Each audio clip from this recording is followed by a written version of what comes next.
কেমন আছো তুমি? বাবা নাম কি তোমার? সাগর বাড়ি কোথায়? আমবাগান। আমবাগানে। তোমার পরিবারে কে কে আছে? মা আছে, ভাই আছে, বোন আছে। বাবা নেই? তুমি কি বাদাম বিক্রি করতেছো? তোমার বাদাম কয় টাকা করে? 10 টাকা।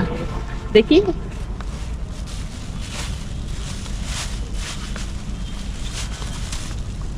এখন এই একটা বাদাম কি তুমি আমাকে ফ্রিতে দিতে পারবা? হ্যাঁ, সত্যি? তুমি আজকে কয় টাকার বাদাম বিক্রি করছো? কিছুক্ষণ আগে এসেছি। কিছুক্ষণ আগে আসছো, একটাও বিক্রি করো নাই? করো নাই? তো তুমি প্রথমেই যে আমাকে ফ্রিতে বাদাম দিয়ে দিবা, এতে তোমার লস হবে না? হ্যাঁ, আমার কাছে কিন্তু টাকা নাই, আমি কিন্তু ফ্রিতেই খাবো।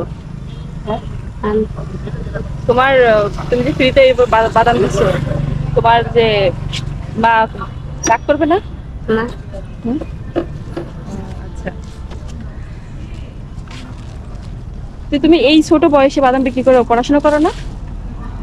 স্কুলে যাও না? ও, তুমি কি তোমার ভাই বোনদের মধ্যে বড়? না, ছোট। ছোট? আমরা 2 ভাই বাদাম বেশি। আর তোমার আব্বু কি মারা গেছে? ও আচ্ছা, তোমার আব্বুকে দেখছো তুমি? না, আমার কইছে আমার আম্মু। হুম? আমার আম্মু কইছে। ও, তুমি ছোট থাকতে মারা গেছে, তুমি দেখো নাই না? আহারে। তো ছোট ভাই, তুমি যে আমাকে বাদাম দিলে, আসলে আমি অবাক হয়ে গেলাম যে তুমি এত ছোট মানুষ হয়ে, মানে তোমার মনটা কি বড়। দেখো, তুমি আমাকে ফ্রিতে একটা বাদাম দিয়ে দিলে, মানে 10 টাকার একটা বাদাম। হ্যাঁ।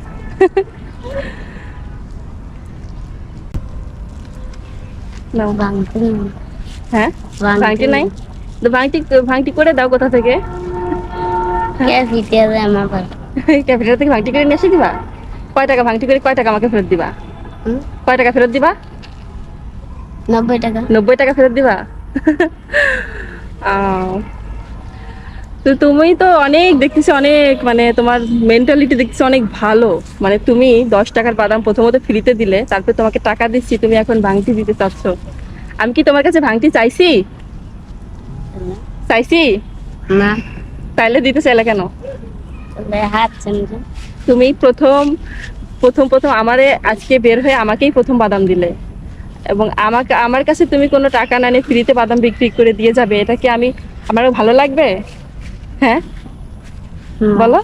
না, আচ্ছা, নাও, এটা নাও, রেখে দাও পুরোটাই।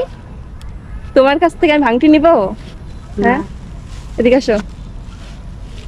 আর পড়াশোনা করবা, হ্যাঁ, স্কুলে যাবা। বাদাম বিক্রি করলে হবে না, পড়াশোনা কিছু হলেও শিখতে হবে, বুঝছো? আচ্ছা, খাইছো দুপুরে? হ্যাঁ।